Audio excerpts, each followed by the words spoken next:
Hi, I'm Joe Sabatino for Actors Reporter, and you are watching Interviews. And today, I am here with two fabulous veteran actors and dear friends of mine.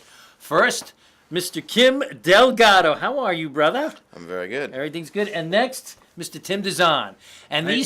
these two guys have probably between them, I don't know, about 4,000 credits on IMDb.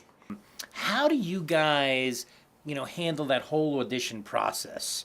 And what Tim does is he can give a stare and scare anybody. So I'm going to put that to you, Tim. When you walk into an audition and people say, "Hey, Tim, how you doing?" Are you going in character or a semblance of that character? What's your take on it? It really depends on the character in the room. Most of the time, when I go to an audition, people they aren't overly friendly. Excuse me, but they a lot of them know me now, so they'll say hello. The director might know me. Good to see you again. That kind of thing, and then we get started. Afterwards, I will say, good to see you. You want to see it another way? How'd that go? That kind of thing. But when I first go in, it's more like hey, how are you? Good to see you. We don't really talk. I don't really talk about much. I learned that a long time ago doing a character, not the NYPD Blue character, but another character for a movie where I had to be all. It was a horror picture, and I had to be all like, it was very Shakespearean, and I went to the casting director. I said, I don't want to talk to anybody when I walk in the room, Victoria. And she says, okay. So she literally walked in the room with me. She goes, Tim doesn't want to talk to anybody. And then we went into it. So it really depends on the character. But most of the time for the characters that I play,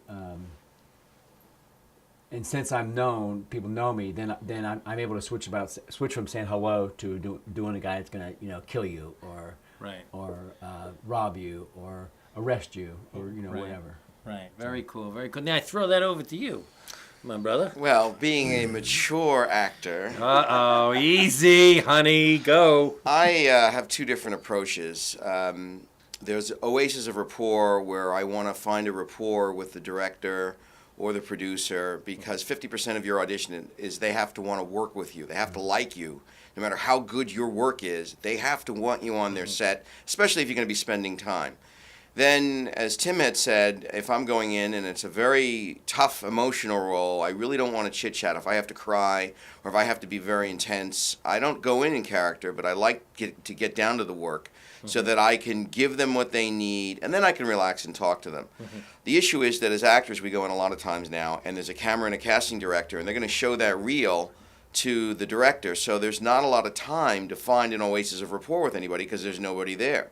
I did a job on a movie called Life is a House with the Academy Award-winning director Irwin Winkler. And before I started my audition, he had every movie poster from every movie he had ever done, and I really admire some of his work. And I said, I love Goodfellas, that was a great movie, but I love Raging Bull. And he said, really? I said, yeah. The scene between Joe Pesci and Robert De Niro, was that improv? And how did you get him to be so real? That was amazing. Was it scripted?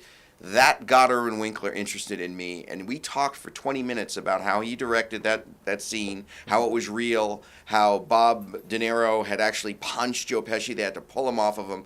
So when I auditioned, I'm sure my work was as good as anybody else's, no better or no worse, but we had an oasis of rapport, and I booked that job over people that had series regulars on other shows.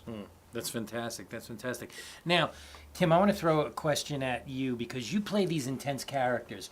So when you're preparing for your stuff, are you preparing, you're actually doing what you want to do in the audition? Are you actually preparing word for word, emotion for emotion?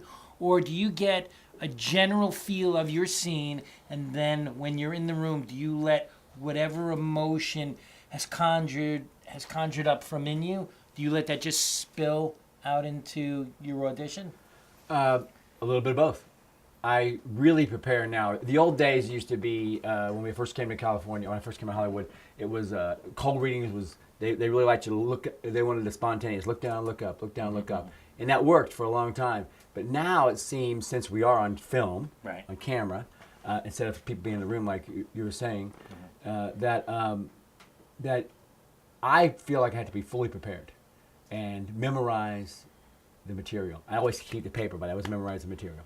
Right. And and then I'm working on it all the time as I'm going through the day or driving to the audition. I'm not memorizing anymore. I'm just going through the character in my head, and I'll come up with things as I go. And I get there, and I was trained by a couple different teachers, but one of my best was Sandy Meisner, and you know, he says when you open the door, everything goes out the window. So there's where it comes in. I open the door, I go in, and whatever happens in that room is what I have to respond to as that character. Right. So in a way, it's both. Right. You know, because I think if I prepare too much and decide this is how it's going to be, this way, I know that when I get to a certain line, it's happened to me. I get to a certain line, I don't say the line right, it just throws me off. So I try not to like do a line reading in my head.